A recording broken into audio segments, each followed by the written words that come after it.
Thanks, Catherine. Thanks for having me on this event. It's a great event, very well planned, organized, and also very appropriate for the challenges we are going through today.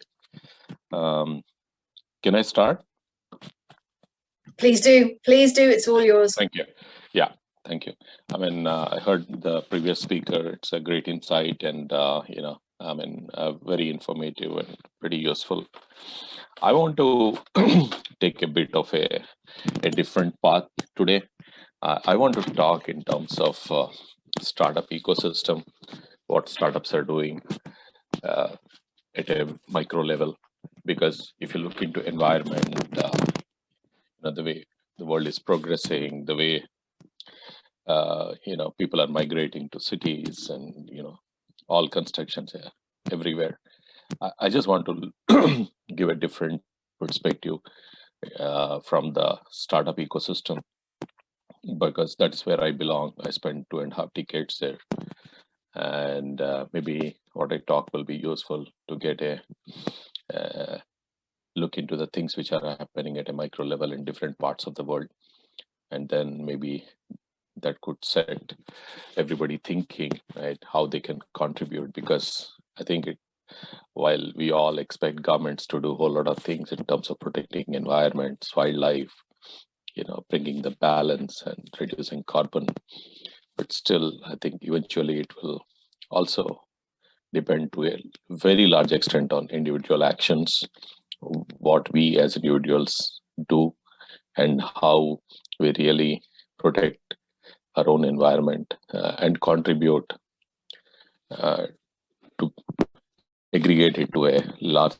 scale movement so that we pass on a more healthier, safer, and lasting planet to our next generation. With that, I want to talk without sharing slides. I just want to uh, talk through my 20 minutes of time and just give some perspective here. Couple of things. The backdrop for this discussion is, the way the global population is growing. We are expected today. We are around 7.8 billion, and we are expected to reach close to 11 billion by end of this century. That's almost we'll be adding 50% more population.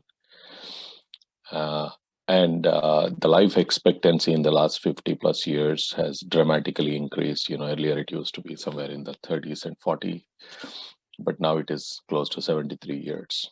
And in the next 2 decades, if we really need to go with what Elon Musk says, death will be an option. So we expect the life expectancies to go dramatically in the next 2 decades.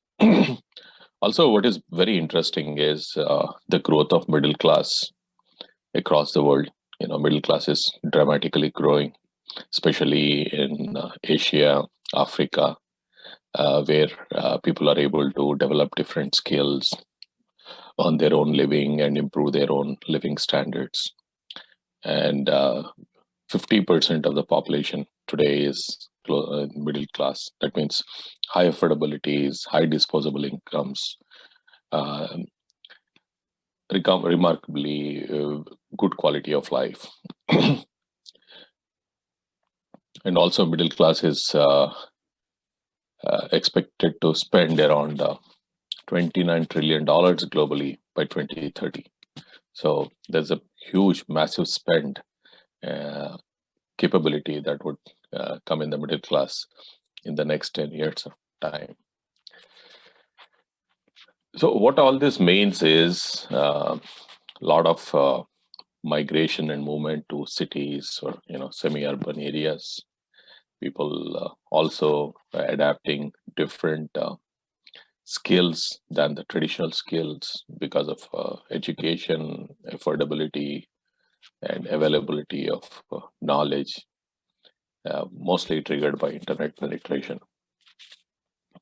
This also means like we'll be having high demand for homes, quality homes, high consumptions, will continue to consume high amounts of food. Obviously, the other things like entertainment, recreation. When we talk about entertainment and recreation, we are not talking about being confined to homes, but we are talking about outdoor places as well. So all this, the demand for all these things will dramatically grow in the next 15 to 20 years.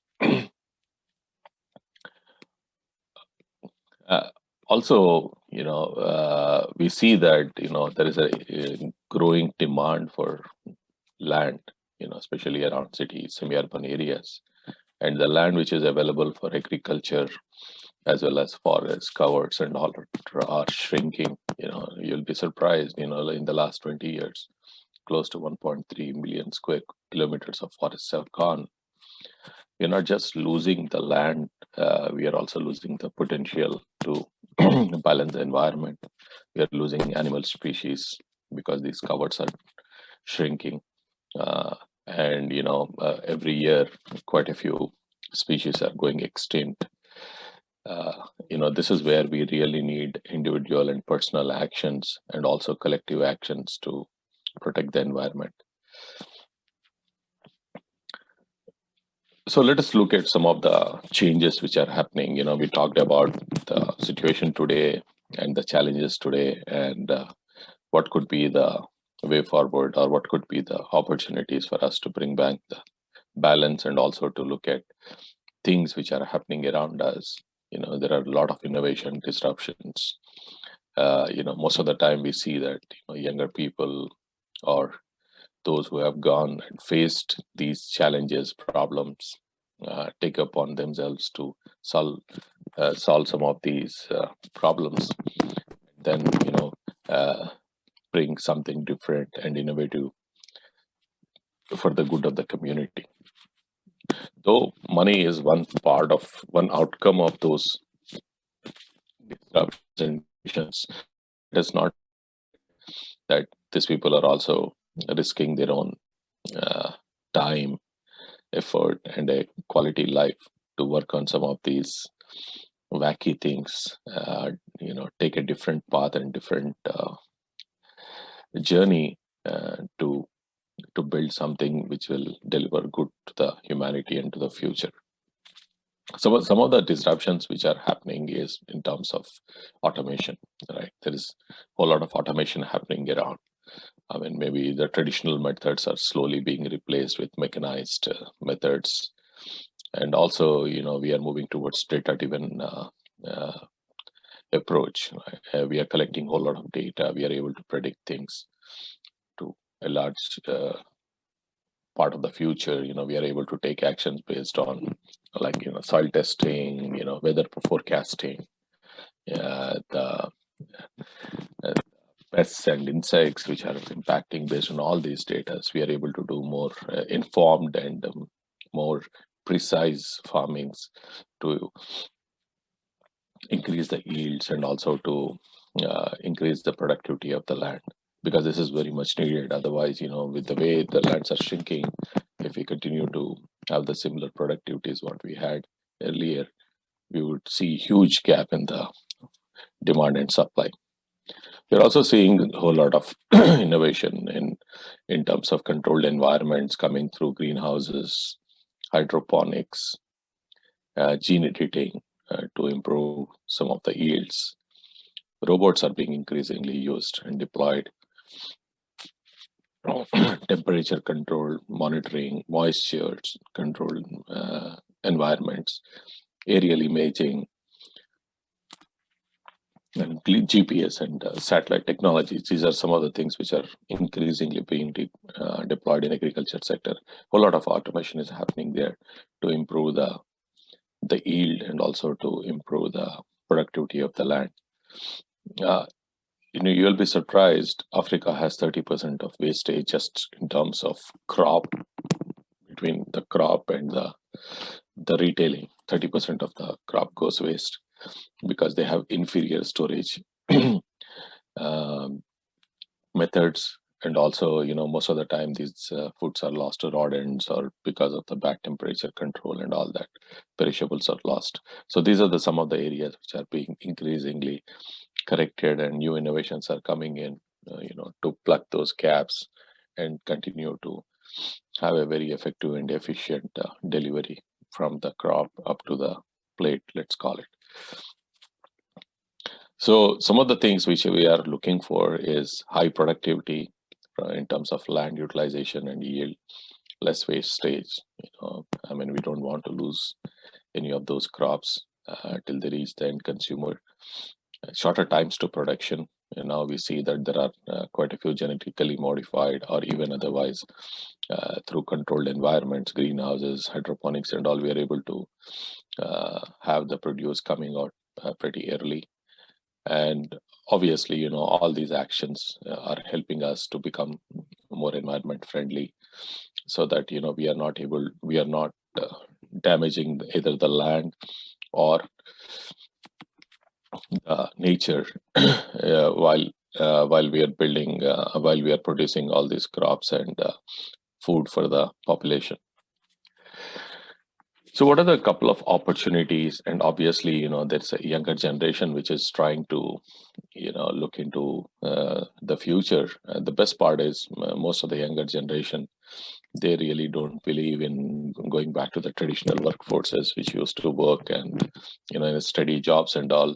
Many of the younger generation, they want to do something on their own. They want to, startup is a latest uh, you know fad in most of the younger generation, and obviously their disruptive thinking is extremely useful for the betterment of the society. So some of the challenges that we face today, where the younger generation can focus in terms of addressing these problems, is how do we lower the wastage. I said 30% of the thing is gone, and also there are a lot of imperfections in the logistics and supply chains, and many a times perishables are under consumed, and they go as waste, and there's a huge opportunity to lower that. Efficient storages, storage is also a challenge, because in most of the time you see that there is a significant amount of storage that happens between the crop production and the time it reaches the retail outlets or to the end consumers, and this also needs to quite a bit of wastages. Uh, the another big challenge is disposal of wastage, right? We all consume so many things, and most of the time, whatever we procure for consumption, close to 20+% is gone as wastage. We don't really consume what all we procure. That is also a significant area where all of us individually have to take actions in terms of ensuring that whatever we procure for consumption, we are effective and efficient to reduce the wastages, not to just you know discard the things which are produced with a lot of efforts. And the next thing is, while taking all these actions, especially in managing the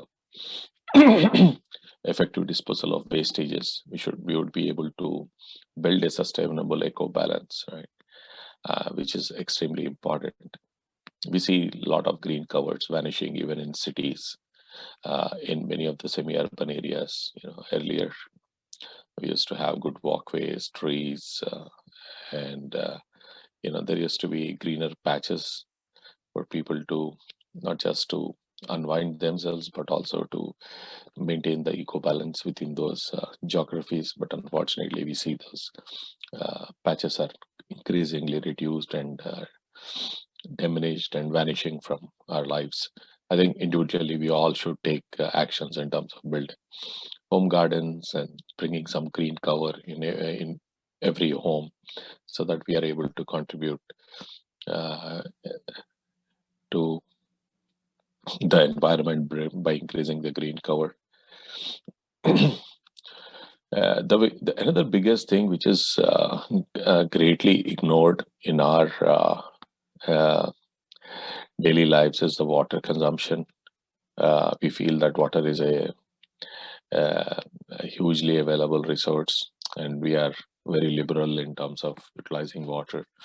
But unfortunately, the water is not as we perceive to be.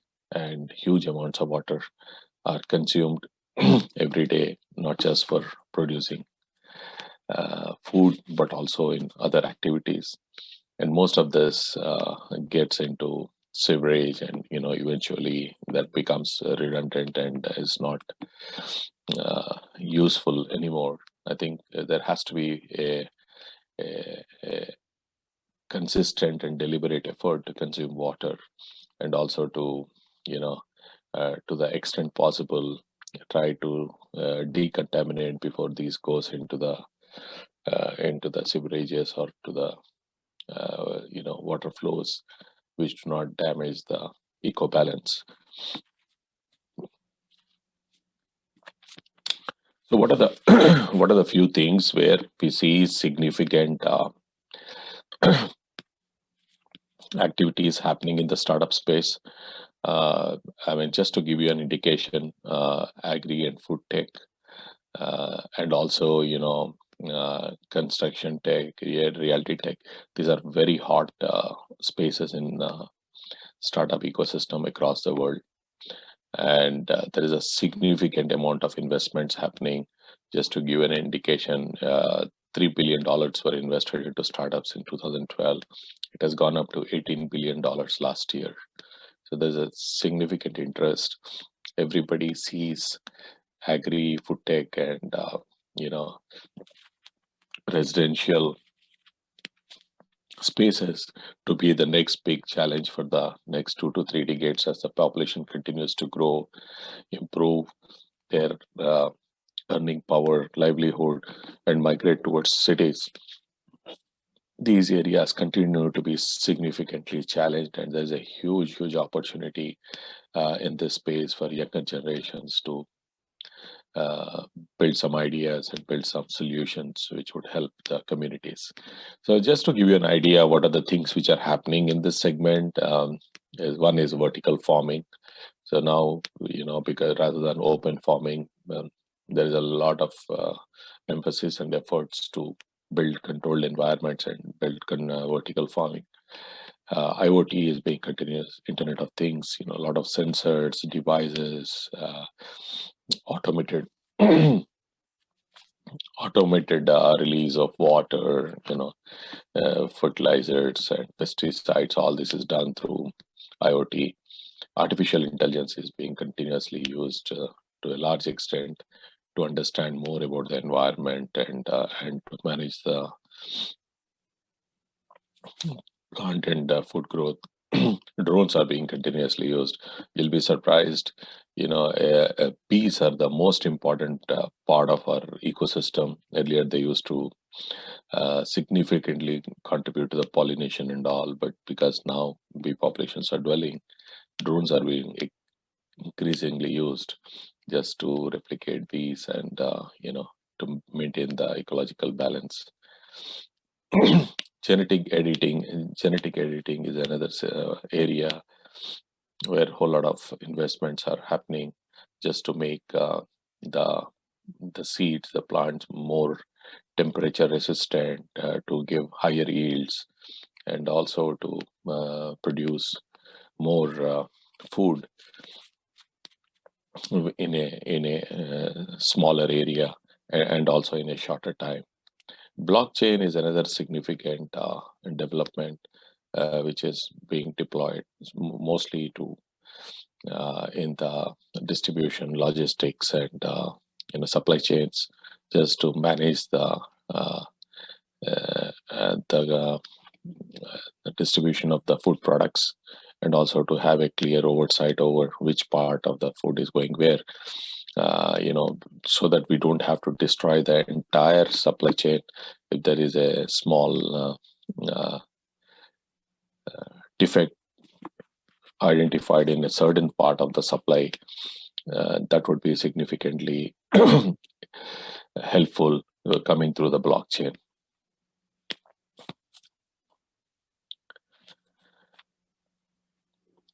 So finally, just to conclude, I mean, again, no, what all I talked is more in terms of the startup perspective in the food and agri tech, and also in the realty tech, and some of the things which are happening to conserve nature, conserve the habitat, conserve the forest covers, and also to reduce the extension of the animal species, more to build ecological balance.